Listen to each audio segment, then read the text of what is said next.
जी तो महत्वपूर्ण एक समाचार जम्मू काश्मीरना पुलवामाમાં આતંકવાદી હુમલો થયો છે અને 8 જવાનો શહીદ થયા છે। જી હા, જમ્મુ કાશ્મીરમાં ફરી એક વખત આતંકવાદીઓની આ હરકત, પુલવામામાં આતંકવાદી હુમલો થયો છે, 8 જવાનો શહીદ થયા છે।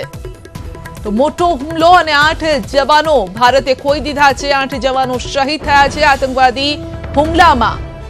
તો છાશવારે આતંકવાદીઓ આ રીતે હુમલા કરતા રહે છે અને ભારતની સીમામાં ઘૂસી અને તેઓ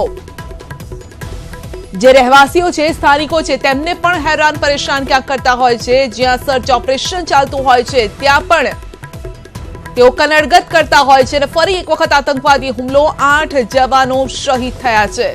તો ભારતે 8 જવાનોને ગુમાવ્યા છે। 8 જવાનોએ શહીદી વહોરી છે। જમ્મુ કાશ્મીરના પુલવામામાં આતંકવાદી હુમલો થયો છે।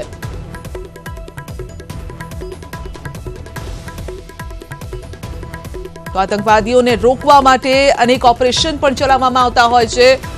એટલું જ નહીં, સર્ચ ઓપરેશન પણ સેનાનું ચાલતું હોય છે અને આ દરમિયાન જ આતંકવાદીઓએ હુમલો કર્યો અને 8 જવાનો, સીઆરપીએફના 8 જવાનો શહીદ થયા છે।